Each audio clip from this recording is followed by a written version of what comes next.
өскенбіз, бір сыныптан бір сыныпқа бірге көшкенбіз. Түлеп ұшып сол мектептен жан жаққа кетіп, 20 жылда келеміз деп уәделескенбіз. Содан бері 20 жыл уақыт өткенбей, өтіп кетті-ау 20 жас 20 көктемде. Тайғұлындай тебісіп бірге оқыған, енді міне кездестік қайта мектепте. Содан бері 20 жыл уақыт өткенбей, өтіп кетті-ау 20 жас 20 көктемде.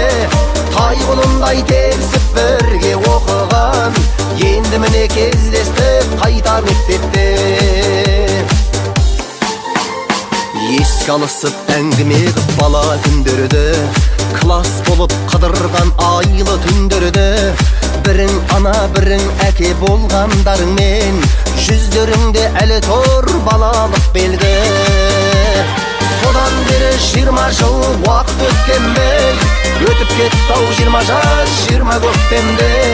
Тайғұлындай тебісіп бірге оқыған, енді міне кездестік қайта мектепте. Содан бері 20 жыл уақыт өткенбей, өтіп кетті-ау 20 жас 20 көктемде. Тайғұлындай тебісіп бірге оқыған, енді міне кездестік қайта мектепте.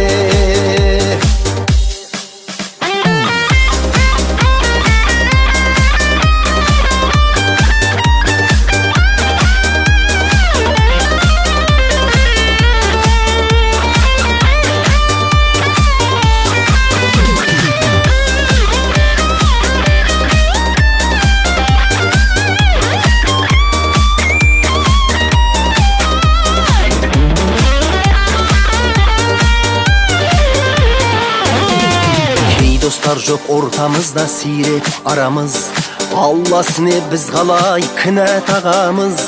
Қатарымыз азаймай бірге болайық, аман болсын жан достарым бала шағамыз.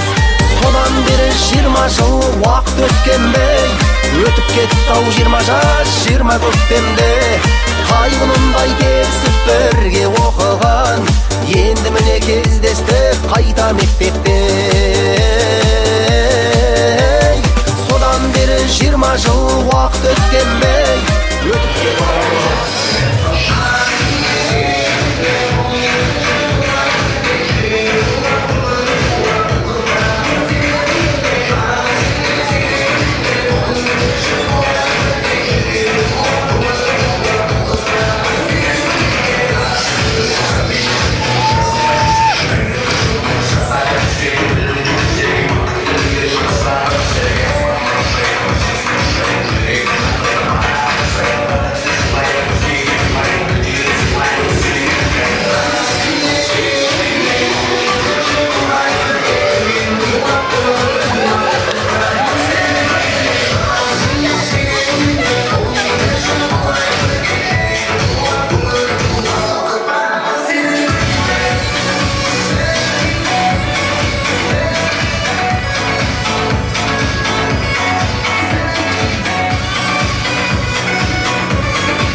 номер 54 мектеп Қарақозы Абдалиев атындағы 2003 жылғы түлектер 1986 жылғарды, яғни біздің түлектерімізді Нұржан мырза мен Қарагөз ханымның әсерленің аясында түлектерді қарсы алыңыздар.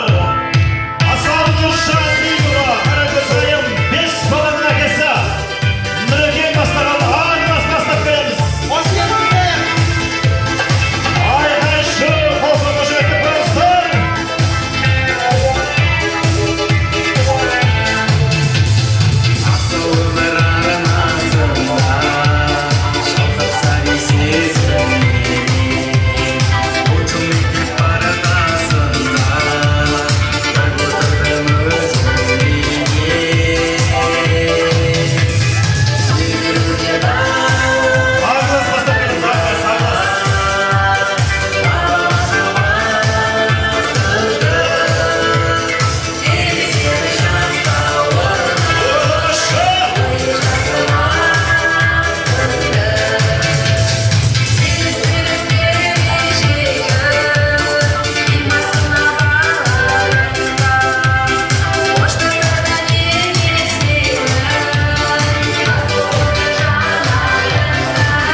Енді Нұреке, дәл осылай бәріміз былай авральный тұрайықшы, ағылас бәріміз мектептегі бір нәбеттен бір есепте общий сурет болсын, тек өзіміз ұстаздар алдында тұрамыз, тек өзіміз түлектер болып сурет түсеміз, тек түлектер. Ұстаздарымыздың баршасы алдында, ана бұрын мектепті айтады, бой ұзындар артқа, бой ұзындар алдында. Вот, молодец. Сарап отырам. Мына.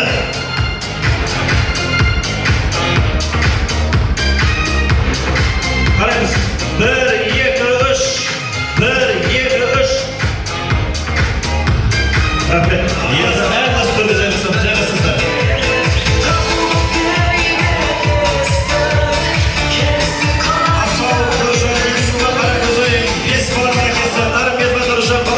Баланың әкесі Сұлтан Нұржан қалдыңыз, 2 баланың әкесі Қаратаев Ғазиза Қода 3 баланың әкесі, Қаратаев Нұрғали Айгел 2 баланың әкесі, Шегебаев Берек Бойдақ, Байымбетов Самат Бойдақ, Серікбаев Бақыт 3 баланың әкесі, Мұзафул Мұрат Рая 3 баланың әкесі, Алимов Алимулла Назгүл 3 баланың әкесі, Тастанов Ерболат Айгерім 4 баланың әкесі, Сағынтаев Ахмет 4 баланың әкесі. Қанат Сәлим Ғалымжан Данагүш баланың әкесі, Орман Ғалымжан Бойдақ, Құрымбет Мұхтар Әйгерім 4 баланың әкесі, Елмұрат Нұрсері Гүлжана 4 баланың әкесі, Күлбаев Ержан Маржан 3 баланың әкесі, Романов Ержан Олан 4 баланың әкесі, Байымбетов Жандарбек Жанна 5 баланың әкесі, Амангелді Эльмира 5 баланың әкесі, Өмірзақ Айнұр, Құмашев Айнос, Құмашев Жандос Бойдақ, Пердеші Нұркен, Жұманов Қанат, Абуов Алиякпар. Жайғасы, Бойдақтарға бүгін зор башы. Жайғасыңыз.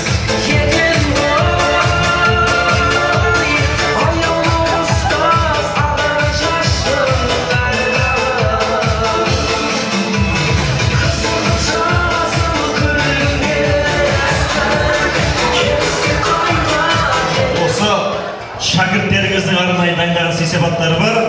Бұл шәкірттеріңіздің сый-сипаттарын қазір бәріміз алайық. Бір тілек барымыз қояды, камераға ертең монтажға жақсы шығады. Алайық. Құрметті ұстаздар, құрметті қыздар, сіздерге балдардың сый-сипатын қабылыңыздар. Маэстро музыка! 80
Сүйеніп атадастыр салдымызға, ағайын сәлем бердім баршаңызға. Мереке құтты болсын. 2003 жылғы түлектер шапала құрмай мекен халқымызда. Рахмет, қазақта керемет сөз бар. Білімнің бізге беріп жақыттарын, өзінің аямаған уақыттарын, екен ғой ұстаз деген ұлы тұлға шәкірттің аялаған бақыттарын деп, осы 2003 жылғы түлектердің баршасының белгілі бір дәрежеге жетуі осы біздің мектеп ұжымына және мектептегі ұлағатты ұстаздардың арқасында деп ойлаймыз. Ал енді біз ерекше алғыс білдіреміз нөмірі 54-ші мектеп Қарағозы Абдалиев атындағы біз мектебімізге үлкен алғыс білдіреміз. Және осы мектебіміздің басшысы, директоры Сейсенбаев Дапқабек мырзаға да арнайы қошеметтеп қойыңыздар. Байтақ жұртқа басшы болып, қалайда бас бәйгеге ілінеді. Білімнен бекте болса бос қалғаны, табаны тасқа тиіп тілінеді.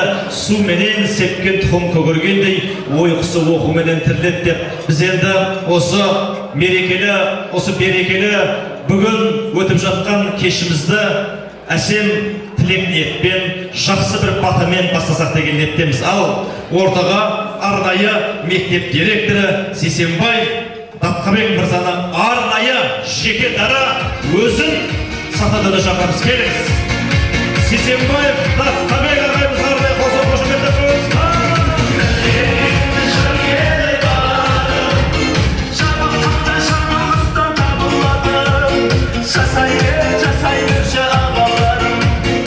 Рахмет. Жасадым уақыт өтіп кәрі болар, жеткенше кәрілікке бәрі болар. Өмірден көпті көріп түйіндеген ұстаздың әр сөздің бәрі болар деп, біз енді әдемі бір ақтық ниетті ұстазымыздан бірінші бастайық.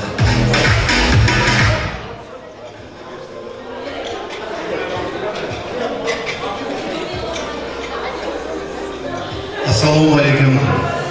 Қайырлы кеш. Қадірлі қымбатты ұлағатты ұстаздар.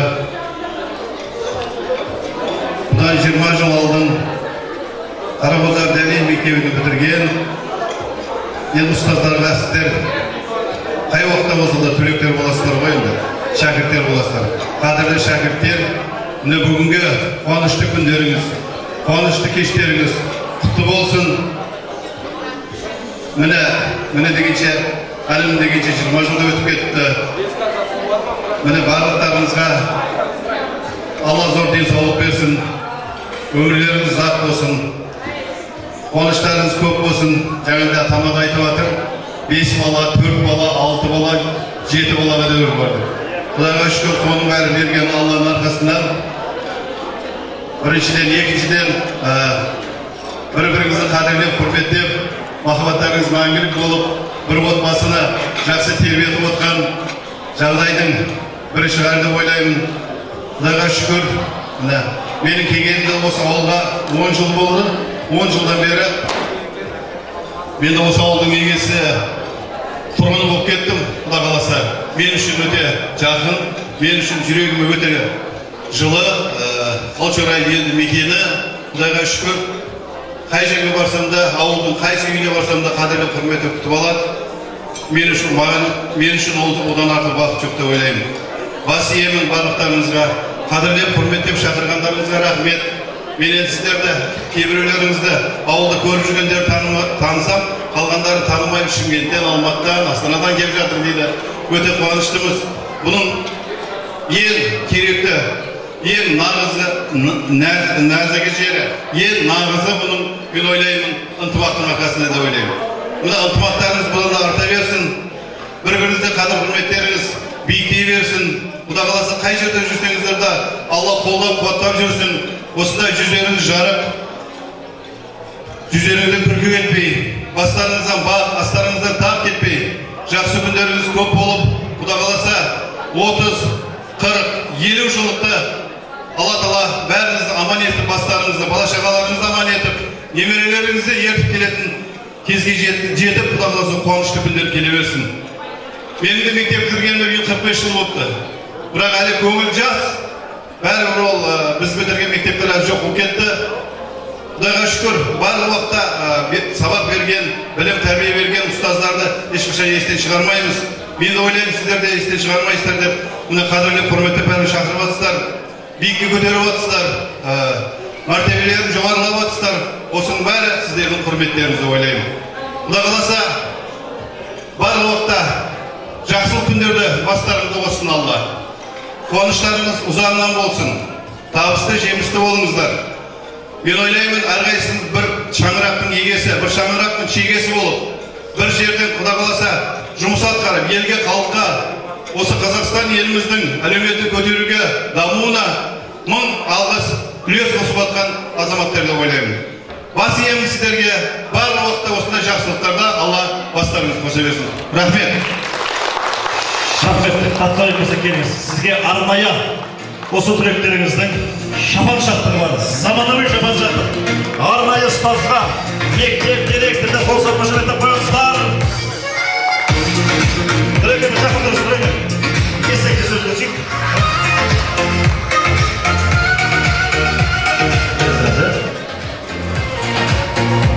Құрметті түлектер, бауырларым, інелерім, қарындастарым деуге болады. Кейін демей қойсылайын. Мен үшін бәріңіз қарындас іністер ғой. Рахмет. Орамал том болмай жол болады деген қазақта жақсы сөз бар. Міне енді көрген жерде сұрағандарға айтамын. Қалчорай елді мекеніндегі 20 жылдықтар шапан кигізді маған. Мұны сол шапанды Құдайға шүкір 67-80-ге барғанша киіп жүрмін деп мақтанып айтты. Рахмет. Қане шапалады мұншыларды. Бұшыларға қайтар кезде бір андай шапан жабайға, ойы бар шапан жабайға. Қоса берсін, тәңірім денсаулықты қоса берсін, жәнде кеммесін, несібе бағыңыз, дәулетіңіз кемелден таса берсін. Осы 20 жылдың ішінде осы түлектеріңіз бірі әкім болды, бірі прокурор болды, бірі сот болды, бірі бизнесмен болды. Осы кісілердің осындай дәрежеге жетуі әуелі Алла, одан кейін сіздердің арқаларыңызда. Сол себепті осы ұстаздар аман болсын деп тағы бір қоса қошеметтеп қояйық. Рахмет. Енді мына ортамызда қазір ән айтатын кісілер өте көп бар, Қарагөз әпкеміз бар. Осы кісілер ән айтпай жатып, біз бірінші өлең айтып алайық, одан кейін осы кісілерді арнайы шақыратын боламыз. Сіздердің құрметтеріңізге Алишер Каримов келеміз саған. Ауыздарыңыз әнде болсын, құлақтарыңыз әнде болсын. Мереке құтты болсын.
мақтанатын мақтанышы, бір сырды 8 қырлы қазақ эстрадасының болашақ жұлдызы Қарагөз ханым шақырамыз. Келіңіз, Қарагөз ханым.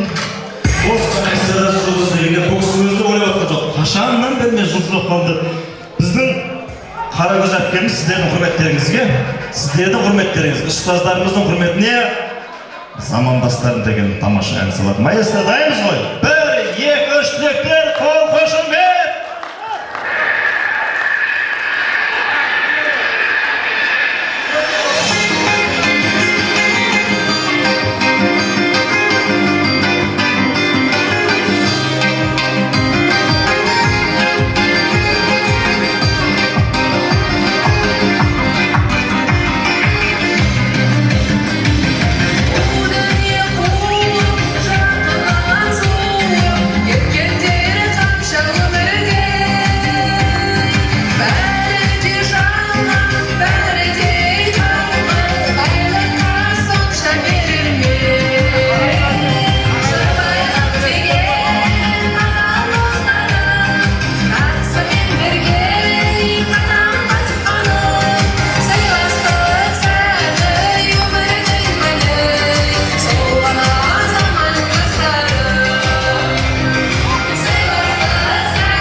Қарагөз айым, рахмет сізге. Так, билейміз бі? Ау, бір бей дейді ғой, бір бей, сіздердің құрметтеріңізге. Бір бей, одан кейін бір штамақ келеді қалай қаласа. Ал, билеп алыңыздар, кеттік. Түлектер.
жетіген салтанат сарайының арнайы бірінші асы тарту етілетін болады.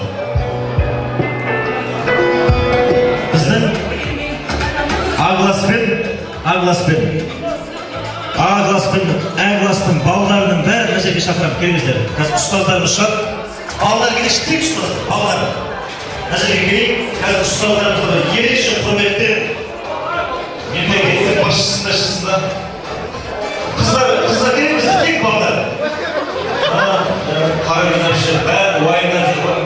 Қалай болады екендер? Сәл ары тұрсаңыздар, құрметті ағаларымыздар. Ал біз енді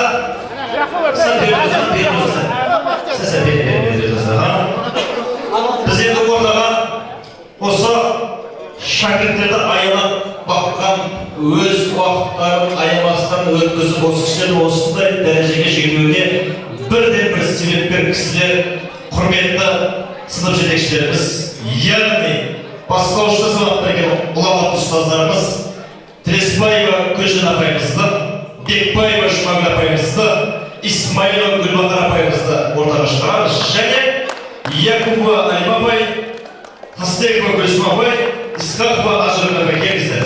Мына жерге келіңіздер.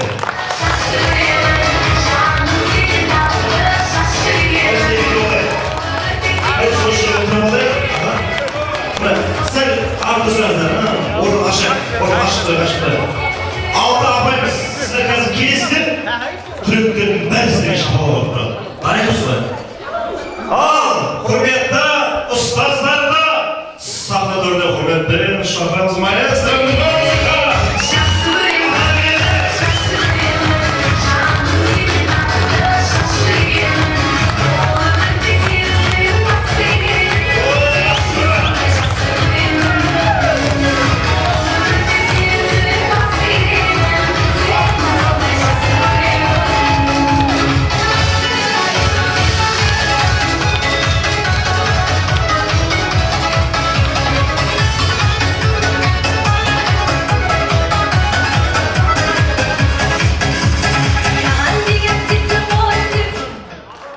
Шапалаушы апа.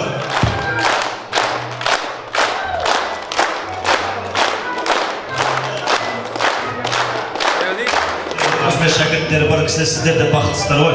Рахмет түлектер, жайғасуға рұқсат. Осының бәрі сіздер үшін шынайы ниет, шынайы пейілмен дастархан жайып жатқан түлектерге үлкен алғыс білдіреміз. Жайғасуға.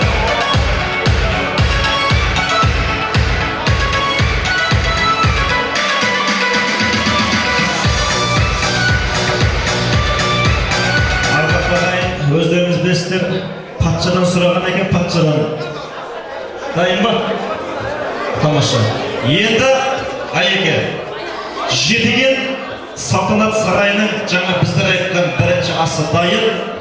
Қазақтың ұлттық асы 5 бармақта тап өтеміз. Бұлай көзірді. Әгіреміз.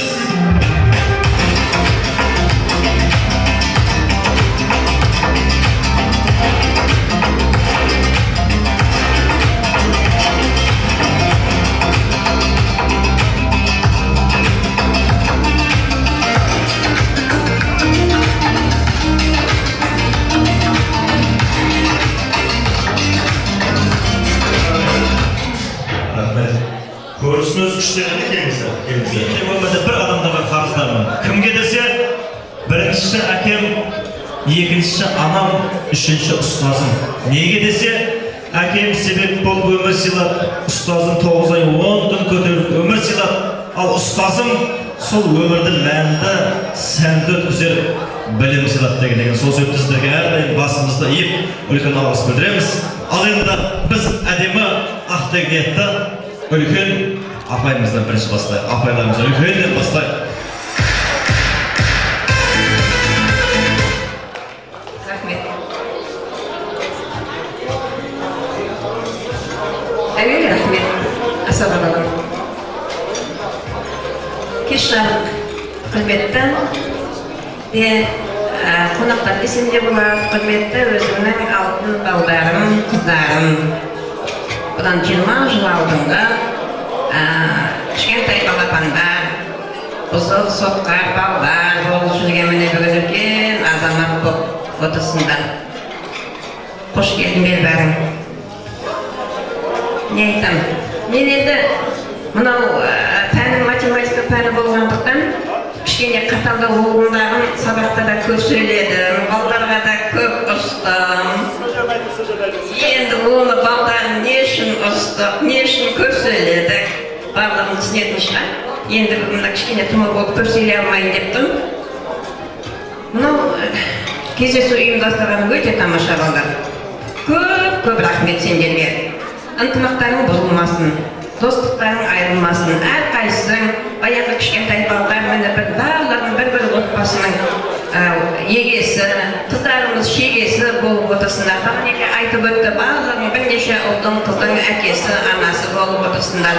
Отбасыларыңа амандық, дендеріңе саулық тілеймін. Осылай ұстаздарды ұмытпай, елеп, ескеріп, осылай ұйымдастырып шақырып отырғандарға көп рахмет балдар.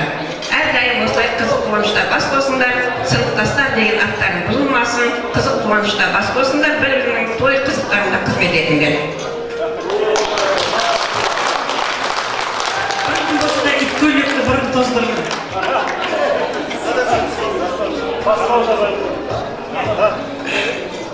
Құрметті ұстаздар, бұдан бұрын 20 жыл бұрын бітірген шәкірттерім, бүгінгі кездесулерім құтты болсын. Дендерің сау болсын. Жаңа жараятпай айтпақшы бізді түрге қарттыр. 4-ші сыныпқа дейін үйреткенше тырысты, бошты, енді айып етпейсіңдер оған. Осындай дәрежеге жеткендеріңе бізде өте қуаныштымыз. Сыйлап шақырғандарыңа көп рахмет. Жұптарың ажырамасын, достықтарың нығая берсін. Әр уақытта отбасыларыңа тек жақсылық тілеймін. Тек бірік болыңдар, бірікте болыңдар, ынтымақшыл болыңдар. Рахмет, көп жасаймын. Апа, енді сіз сабақ беріп жүрген кезде қай сыныпқа сабақ бердіңіз? Бірінші А. Сол бірінші А сыныбында кім андай старший дейтін болады еді ғой? Кім старший еді? Есіңізде бар ма?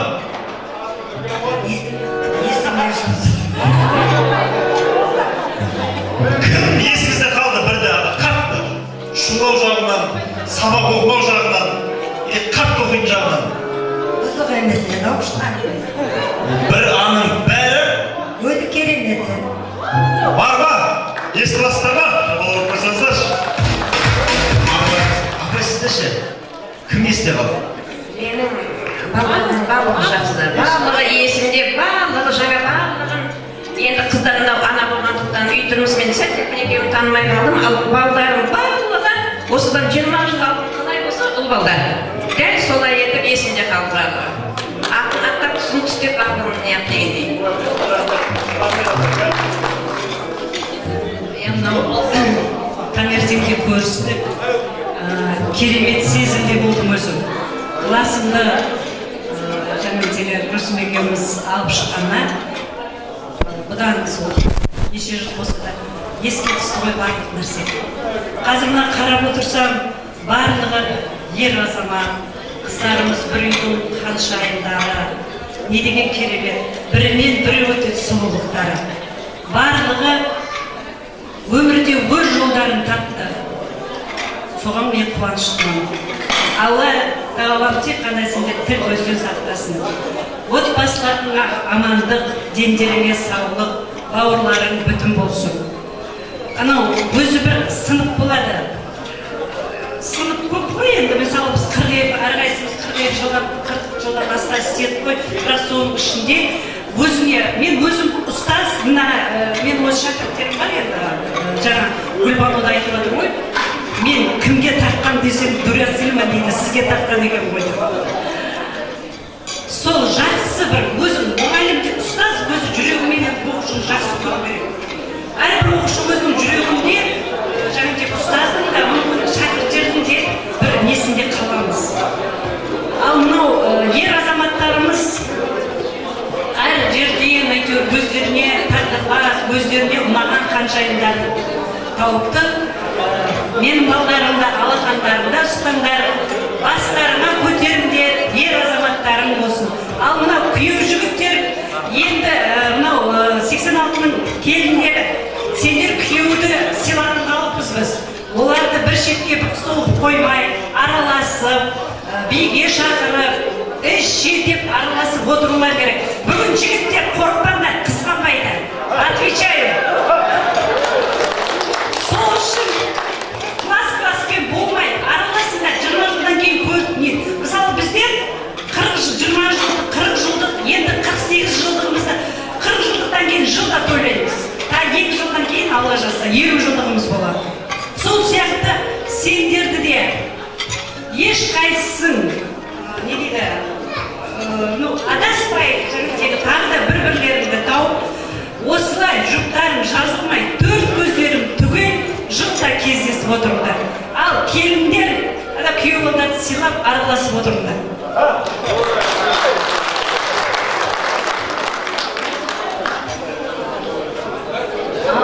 Бүгін керемет бір мерекенің куәсі болып отырмыз. Оның себептері сендер 20 жылдық шәкірттерім, балдарым, қыздарым. Сендердің арқаларында осындай керемет бір басқосу болып жатыр. Не деймін? Керемет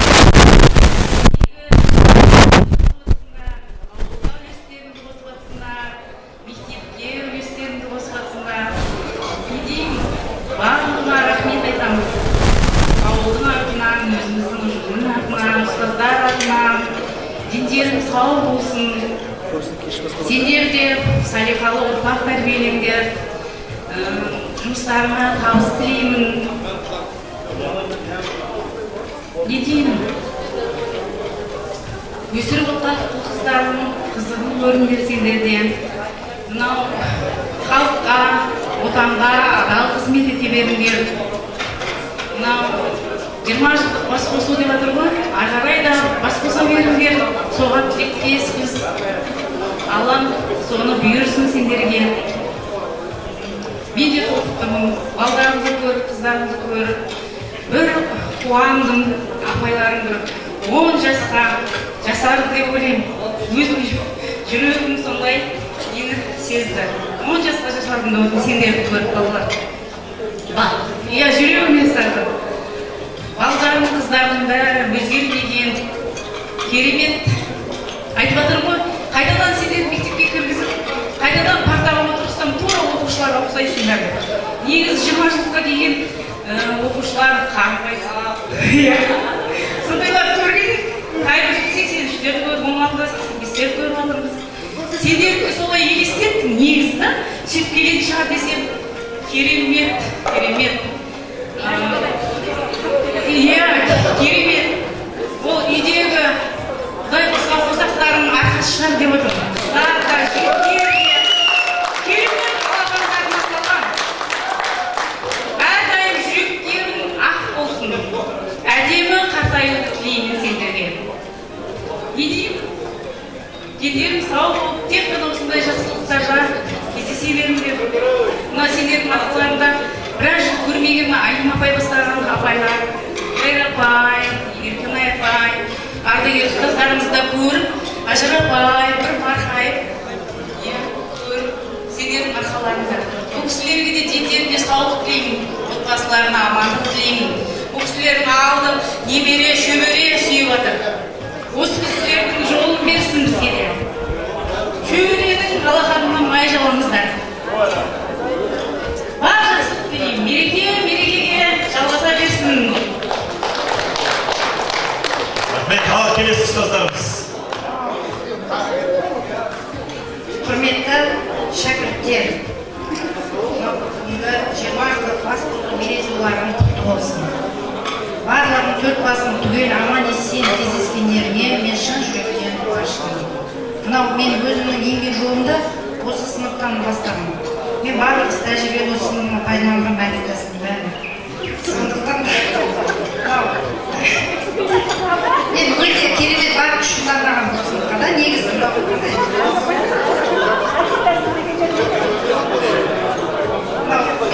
мұғалімнің есінде ең жақсы оқыған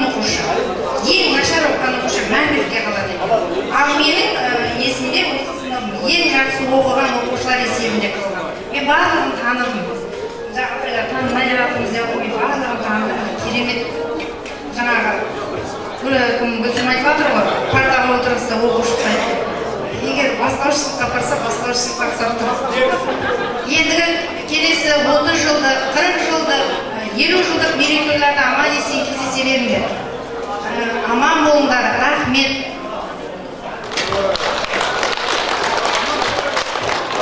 Ал кеше құрметті төрде отырған ұстаздар, шәкірттерім, бүгін келіп отырған қонақтар, яғни қонақта деп отырған күйеужіктер отыр бүгінгі. Барлықтарына рахмет. Алдымен осы шәкірттер, сендерге рахмет. Сондай ұстаздарымды сыйлап, елеп ескеріп, бүгінгі мерейтойларына шақырып отырғандарына. Мына 20 жылдықтарын 30 жыл, 40 жыл кездесулерде төрт көздерін түгел осылай кездесе беріңдер. Мына бойдақтар бар деп жатыр, бойдақтардың бастары көбейіп келе берсін, бала шағаларың көп болсын. Бүгінгі мынау мерекеге енді айып етпесіңдер, шәкірттерім. Енді мұғалім бар екен 45 минут сөйлеп үйреніп қаламыз. Минутымызды қайбір жылда 40 минутта қысқартса да әлі 45 минут сөйлейміз. Айып етпесіңдер.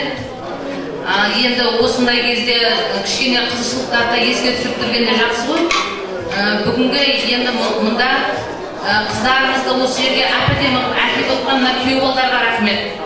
Ол күйеу балдар болмаса қыздарымыз кимей қалған қыздарымыз да бар мысалға. Мен біраз қыздарымды көрмей отырмын қазір, тек Гүлбануды көрдім қазір. Біраз қыздар бар еді. Одан соң мына келіндерге рахмет. Жігіттерімізге осындай мерейтойды ұйымдастырғанға сендердің де себептерің бар. Әйтпесем ол жігіттер өз ақылдарымен көп нәрсені істей алмайды. Сол сияқты келіндерге де рахмет. Ал бағана мектепте де кездесу болды. Сол кездесуде бағана Нұржан айтып қалды ғой, құрбандарыңызды айтпадыңыздар ғой деп. Енді сәл қызық болсын, мен сол құрбандарыңызды айтпадыңыздар ғой дегенде есіме түсіп тұр. Ол кезде кішкене еске түсірсек болады. Ол кезде де бізде басшымыз Амырхан ағай, одан Қуатбек ағай завучымыз өте керемет кісілер еді. Ол кісілерді айтпасақ болмайды. Соншалықты ол кісілердің білмеймін жақсылықтары әлі есіме кетпейді. Мен жаңа Орған дегеннен шығып тұр ғой енді. Действительно, енді ол кезде менде жаңа бірінші жыл мектепке келген, жұмысқа келген жылым. Жаңа білмеймін, әйтеуір сыныпта бір қамшы болатын еді. Білмеймін, қаяқтан келген ол қамшының. Енді еңбекке өздері жасап әкеліп қойған шығар еді қамшыны, енді өздерінен көріңдер. Сөйтіп енді жаңағы қамшымен енді бір жаспыз, энергия көп бұл кезде. Сондағын жаңағы қамшымен осасын қойын арқаларына. Осы жердің кезде әлі ізі қалып кеткен шығар өлерде. Бірінші қосты бек сұқтар. Бекпен бер. Одан кейін Амангелдінің арқасына ақ кетуі мүмкін.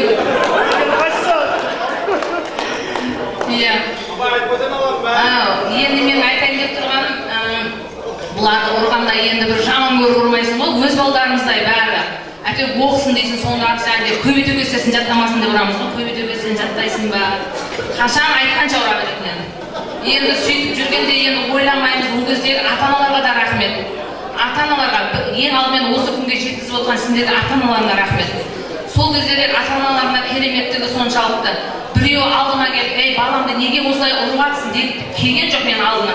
Бір күні Қуатбек ағайдың алдына мен жаңа поручение жазамыз ғой, күнделікті сабақ жоспарын. Соған қол қойдыруға бардым алдына. Сөйтсем жаңа Қуатбек ағай айтып, жайлап мұнда да осы бір жиналысқа салып жатқан жоқ қой.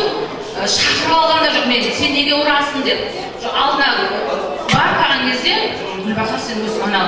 Енді бір ата-аналардың ішінде құрдастары бар екен де, өздерінің отырысында айтылғанда енді. Сен жаңағы Гүлбақар деген оқушың, ұстазың балаларды ұрады екен өзі айтып қойшы, қатты ұрады екен деп енді. Енді алдына келсе болды, жоқ, алдыма келген жоқ, рахмет сол ата-аналарға да әйтеуір түсінгені шығар. Сондағы сол кездегі ағайлардың да жаңа завучымыздың да сол кездегі ұспай маған мысалға жайлап түсіндіріп, Гүлбақар ондай болмасын деп бір ауыз айтты қойды, ұрысқан жоқ. Рахмет, сол ағайлардың да әйтеуір жатқан жері жайлы болсын, керемет ағайлар еді, ол кісілер де өте керемет. Енді мұндай айта берсе өте көп қызықшылықтар. Мына енді той-тойға ұласа берсін, Құдай қаласа әйтеуір келін той, ұл той деген тойларың көп болсын. 40 жыл, 50 жылдықтарында бастарын түгел кездесе беріңдер. Рахмет барлықтарына. Ұстазыңды өмір бойы мадақта, сол емес пе сені қосқан санатқа деп осы ұстаздарымыздың арнайы сый-сияпатымыз бар. Сол сый-сияпаттарды ұстаздарымызға табыстаймыз.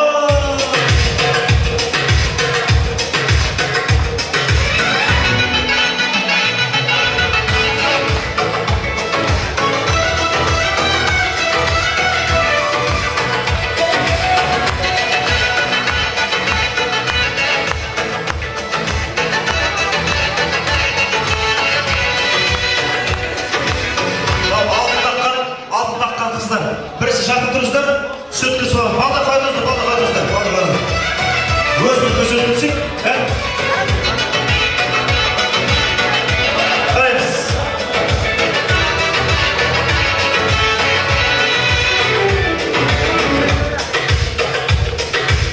Кеттің баясыз. Балдарын сізден батыр.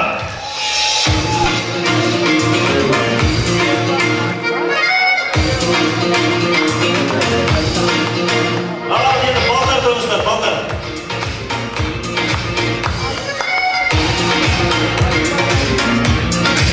Балдар тұрыңыздар.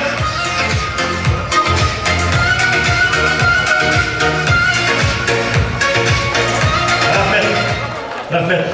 Балдарға да рахмет, қыздарға да рахмет. Және осы ұстаздарымызға рахмет. Сіз сөз түсіндіңіз ба? Жаңа айттыңыз ғой апай. Кімнің арқасында болды да? Аман кім? Амангелді. Амангелді қай жерде тұр Амангелді? Сұрайын енді Амангелді деді. Сол ғой. Амангелді аға қазір қанша бала шағаңыз бар? Алла береке бешеу. Қосып қошеметтеп қалған. 5 бала шағаның әкесі қазіргі таңда қандай жұмыс атқарасыз? Ауыл шаруашылығы. Ауыл шаруашылығы министрі. Сені көрді? Дұрыс. Ол кездегі ақындар қандай жақсы болған дейді, қанша болса да ішін жазбайды. Қазір жаман алатын арасы басқаша көрді. Астарыңызды кетті жайғасамыз. Балдар қыздар баршаңызға рахмет. Қараңыздаршы, өте тамаша, өте ерекше ұйымдастырған. Қазір осы үлкен астың үстінде біздің жас кезіміздегі, өскендегі балалық шағымыздың барша естелік видеолары дайын емес екен. Береке құтты болсын. Махаббатсыз өмір көңіл бола ма? Сүйе алмаса жаным көңіл бола ма? Арманым менің, ардағым менің, сүйгім келеді тағы да.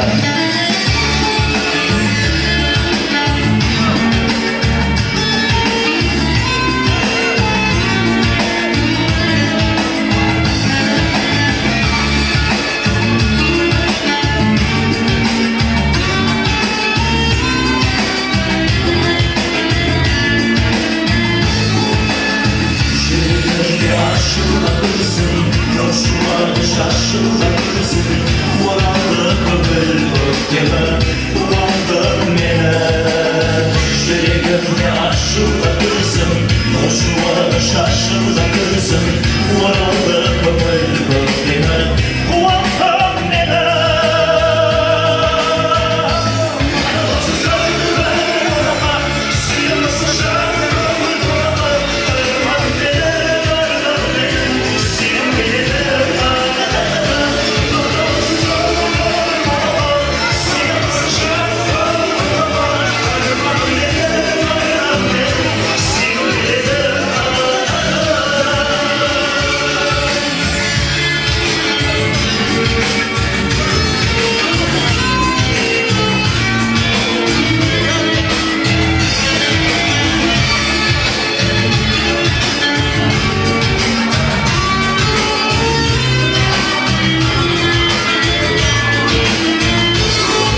Ekranға аударамыз. Кеттік бәке. 20 жылдағы өзгеріс. Bir sınıftan bir sınıfa birge көшкенбіз Күліп ұшып сол мектептен жан-жаққа кетіп 20 жылда келеміз деп уәделескенбіз Содан бері 20 жыл уақыт өткенбей Өтіп кетті-ау 20 жас 20 өткенде Аймағындай кезіп бірге оқыған Енді міне кездесіп қайда өткенде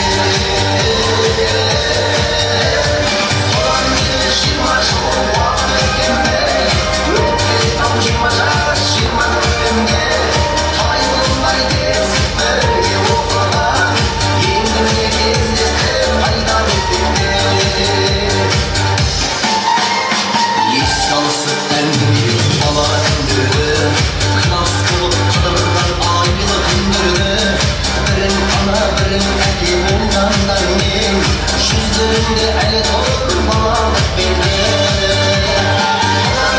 Şirma şoğu vakti ötkenme Ötüp ketті-ау 20 жас 20 өткенде Аймағындай кезіп бірге оқыған Енді міне кездесіп қайда мектепте Содан бері 20 жыл уақыт өткенде Өтіп кетті-ау 20 жас 20 өткенде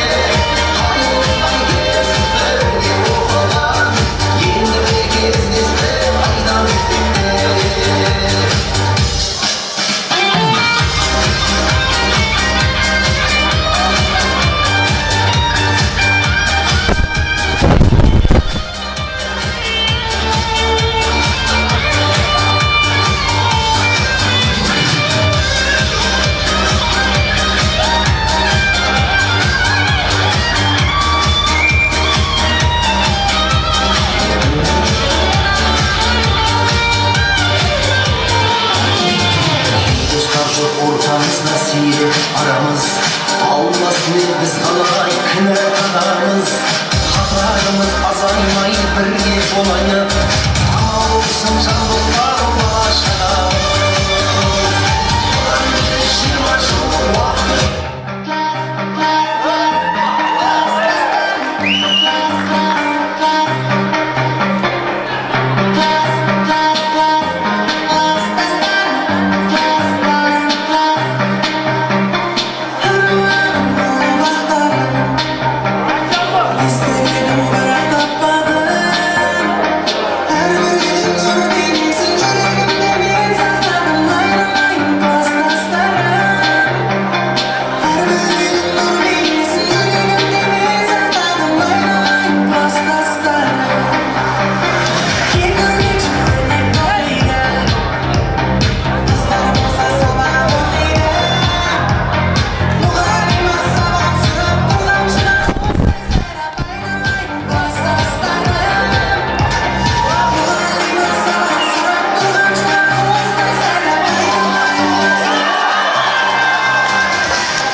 осы түлектерге, осы оқушыларға ерекше алғыс білдіремін.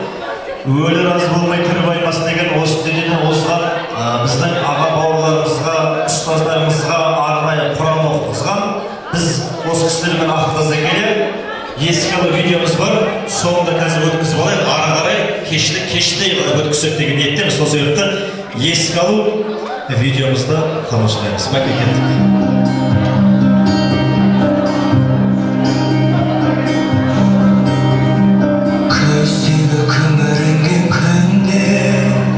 Мұңаянды өкпелеймін кімге өкінішті бұл қалай қалай жеткізбейтін арман-ай өтеді өмір жалған-ай жалған-ай амал бар ма өмір осылай сынағына көнесің тағдырыңа ересің ай өтеді зымырай жалған өмір ай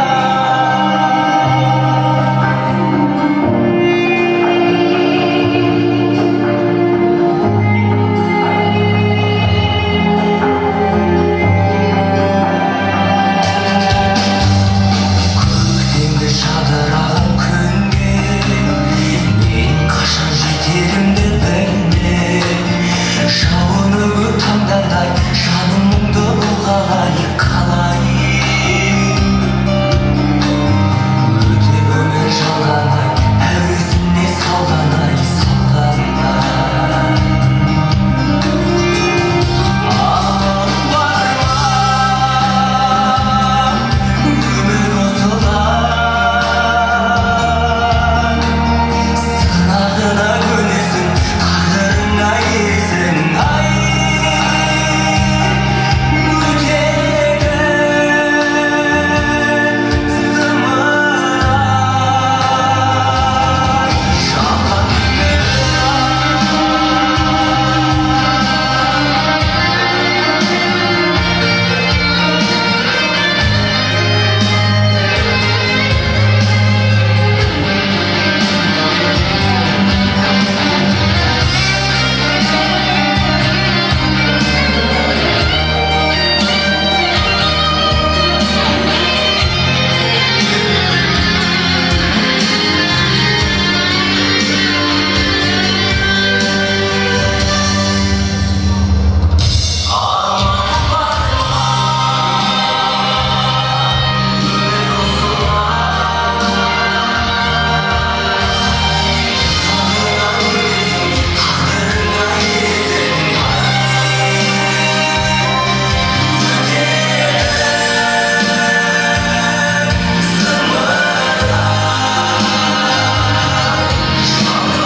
елде қалар аққудың салған әні көлде қалар жігіттер тірлігінде сыйласып жүр бір күні алтын басын көлде қалар дейді бұл біреуге ерте біреуге кеш құралған жастан балдар білімменен білімсіз қатар ғана білінбеген қараңғы білімсіздің айналасы өткізер өкінішпен күнін деген деп біз ұстаздарымызды бөліп жармай жаңа бастаушыда сабақ берген ұстаздарымыз шақырдық енді қонақ апайларымыз ұстаздарымыз бар осы кісілерді төрт көзіміз түгелде бір әдемі ақ тілек ниетін алсақ деген ниеттеміз құрметті Еркінай апайымыз Гүлзипа апайымыз Зубайра апайымыз Артықгүл апайымыз Тәліп ағайымыз Қасымхан ағайымыз Бекжан ағайымыз Амантай ағайымыз және Гүлжан апайымыз Раушан апайымыз Рабиға апайымыз Бақтыгүл апайларымызды арнайы қонақ апайларымызды әсем әннің аясында сахнаға шақырамыз. Келіңіздер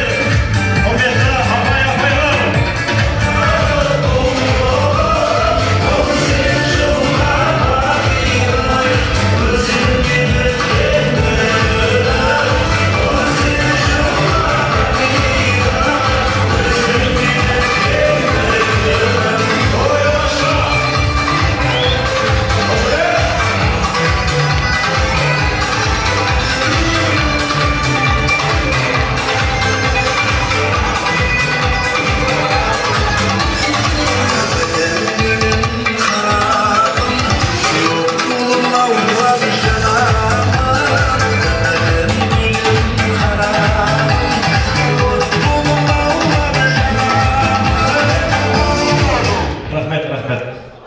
ағай сәл былай тұрыңыздар, жақын ортаға келіп тұрсаңыздар. Қош келдіңіздер, құрметті ұстаздарымыз, құрметті ағайларымыз, құрметті апайларымыз. Енді жөн сұраған мен жол сұрағанның ешқандай айыбы жоқ. Жөн сұраймыз, жол сұраймыз, ұлағатты ұлық ұстазымыздан, ағайымыздан, үлкен ағайымыздан бастасақ деген ниеттеміз. Қош келдіңіздер.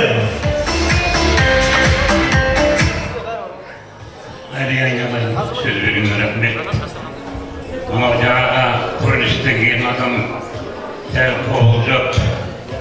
Apaylarımızda eski alıp böyle rızalamayı, tırbaylamayı deyip aynalayın. Keşke kaçı olan baldarın yerinde tamak verdiler. Onlar Kur'an'da birge olduk. Aynalayın. Bas iman Ahmet mağın selam aytып жіберіп. Құрметті 86 жылғы оқушылар, сендерге көптен бір рахмет. Мешітке үлкен дәстүрлі кілем неғылмай келсіңдер айналайын. Өмірлерің ұзақ болсын, әрдайым жақсылық болсын. Мына өмірді көретіндерің жақсылықтардың көп болсын. Алладан не сұраса тілектерің қабыл болсын. Жүректерің иманға, көңілдерің исламға, тілдеріңіз Құранға, Құлақтарың азамды болсын. Ей жаратқан жаппар ием, халқымыз данасыменен, елімізді даласымен сақтасын, сәбиді анасымен сақтасын. Ағаш ексен жемісті қып бер. Мына жастарға, азаматтарға үлкен жақсылық сыйласыңдар, рахмет сендерге айналайын. Апайларың айтып кетіп жатыр, ағайларың айтып жатыр. Тастық ағайларын жақсы тілек айтып кетті. Осылардың арамызда жаңа кісілер тірі болғанда осы жерде тұрып әңгіме айтатын еді. Амал жоқ. Рахмет сендерге айналайын.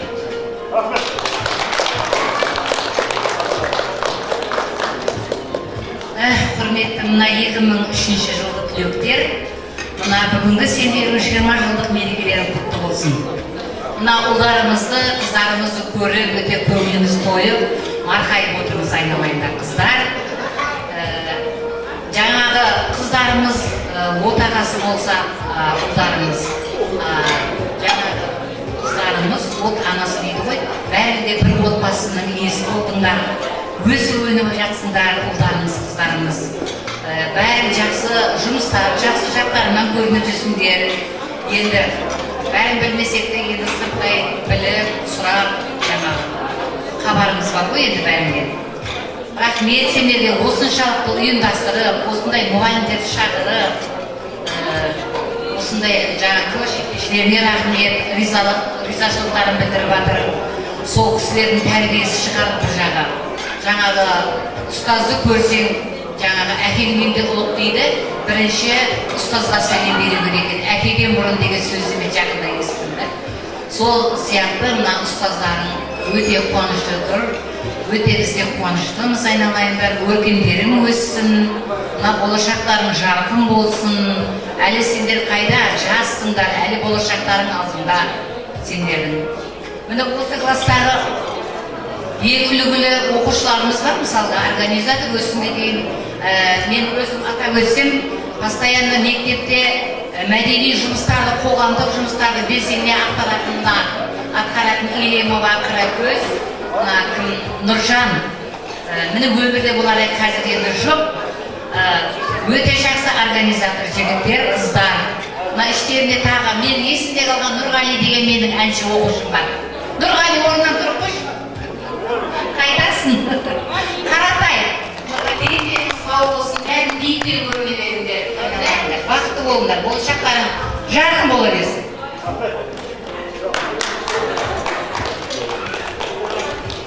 Құрметті жаңағы 2015 жылы бітіріп кеткен түлектер, 20 жылдық мерекелерің құтты болсын кездесулеріңіз. Өте тамаша, жақсы ұйымдастырылған. Осы алдыңғы мектептерімізді ұмытпай, ауылды ұмытпай, ұстаздарды құрметтеп, қадірлеп, жақсы отырыс болып жатыр. Рахмет барлықтарыңызға, сый құрметтеріңізге. Құда қаласа дендеріңіз сау болсын, шығатын, алатын асуларыңыз алда, шығатын шыңдарыңыз биік болсын болғанда, жоғарыда көріне беріңіздер. Осы мектептің атына, ауылымыздың атына жақсы сіздердің аттарыңызда жақсы тілектер, ауылдың атын шығара беріңіздер. Дендеріңіз сау болсын. Құда қаласа 30 жылдық кездесу болсын, 40 жылдық, 50 жылдық кездесулерде төрт көздеріңіз түгел күліп ойнап кездесе беріңіздер. Дендеріңіз сау болсын, аман есен болыңыздар. Құрметті түлектер, 20 жылдық мерекелеріңіз құтты болсын. Жаңа Қазақстанға адал қызмет ете беріңіздер, үлгілі семья болыңыздар. Сыйлап шақырғандарыңызға үлкен рахмет.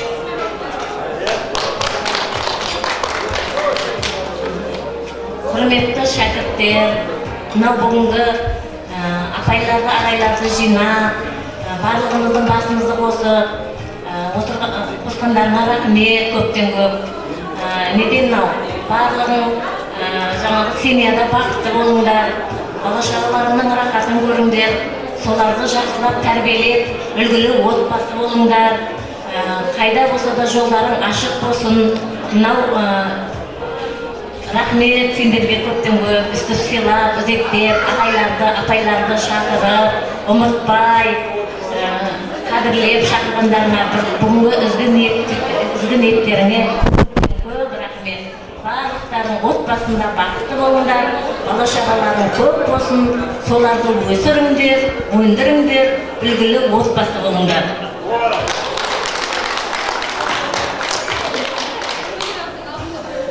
Құрметті шәкірттеріміз, құрметті ұстаздар, құрметті қонақтар, бүгінгі тойларыңыз құтты болсын. Кездесу кеші 20 жылдан кейін кездесіп отырмыз. Шынында да 20 жыл көрмеген оқушылар да бар екен.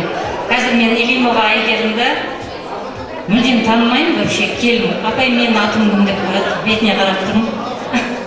Кейін қыздар айтқан соң Илимова Айгерім ғой деген соң есіме түсті. Қандай өзгеріп кетіп отыр. Шынымен мектеп бітіргелі бері көрмеппін Айгерімді. Мына ер балдарды енді ауылда көреміз ғой, бәрін былайша танимыз.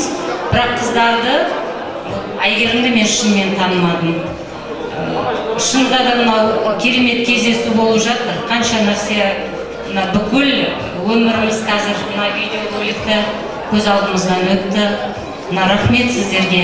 Еске алып, менің әкем Абдиров Амирхан Абдырұлы, сіздер оқып жүрген кезде сол кісі мектеп директоры еді. Енді ол кезде жас үлкен, сендер ол кісіге немере сияқты едіңдер ғой. Бәрі кейін директор аға дейтін еді ғой көкемді. Соның бәрі есіме түсіп кетті. Әкемнің жатқан жері жанатта болсын. Барша мұғалімдер көзімізге жас алып, Гүлжан апайымыз есіме түсіп кетті. Гүлбахрам апай, ол кісілердің жатқан жерлері жанатта болсын.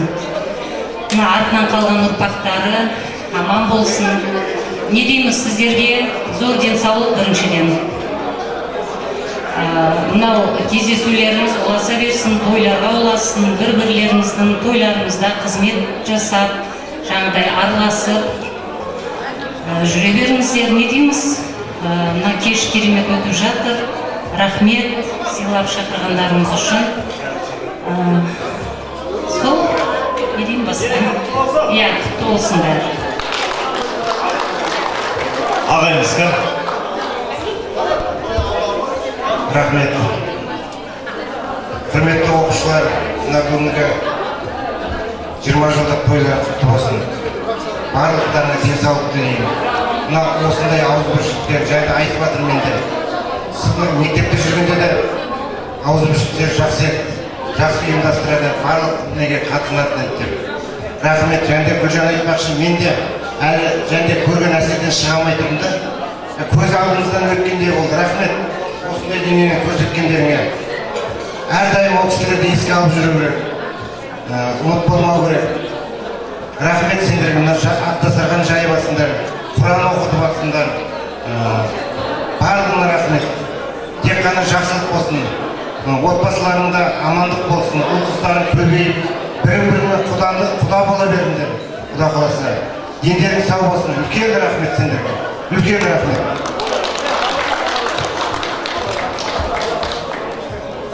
Құрметті шәкірттер, бүгінгі тапқан, өз пейнеттерімен тапқан адал дастарханыңа шақырып, ізет көрсетіп жатқандарына рахмет. Барлығыңды сағындық, күттік, 20 жыл күттік сіздерді. Асығып, зарығып күттік. Қайда жүр екен осы балдарын, не істеп жүр екен осы балдарын, қандай болып кетті екен деп шын ниеттес болдық. Аналарынан кейінгі тілеулес болған ұстаздардың туралдарында. Сендерге мың рахмет. Уақыт тауып, талпынып, осы бір кездесуді ұйымдастырғандарына, біріне-бірін көріп, ғанибет болғандарына, сендерді көріп, сендердің шын бет жүздерінен қуаныштың лебін көрген кезде біз де марқайып тұрмыз. Осы жүздерінен күлкі кетпесін.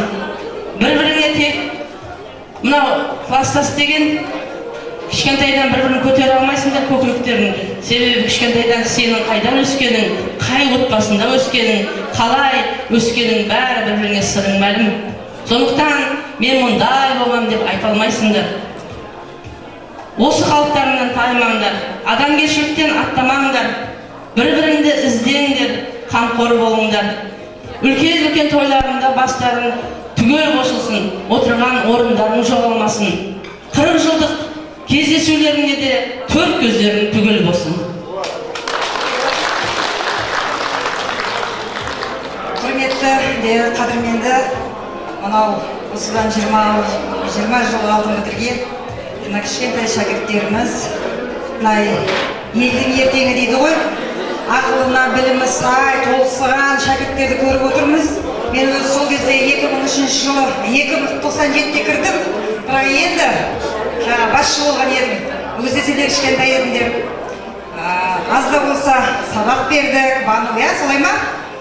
Енді бар бірімізді аяған жоқпыз. Мына өткенге көз жүгіртіп жатсыңдар. Бұның барлығы сендердің көрегендіктерін, ұстаздарды сыйлағандарың, мына ауылды қалай берсе, елімізді, туған жерімізді мәртебесін асыратын және асырып жүрген шәкірттерді көріп қуанып отырмыз. Мен шәкірттеріме көп нәрсе үш нәрсе айтамын да, 3 кілттерім болсын деп. Енді барлықтарында бар шығар, үйдің кілті, машинаның кілті, және жұмыс орнының өздерінің кабинеттерінің кілті бар шығар, сондай шәкірттерді көз алдыма елестетіп отырмын. Лайым солай болсын. Не дейміз, өсіріп жатқан ол қыздарына рахатын көріңдер.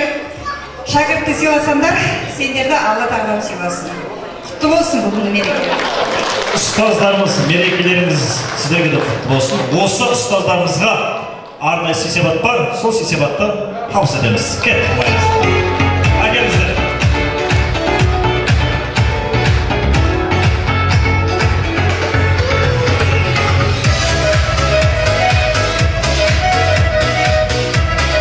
Қараймыз енді есекке сөз өтсеміз, сый-сияпат табыстаймыз. Жақындырып, сый-сияпат табыстаған жігітте жақындырамыз.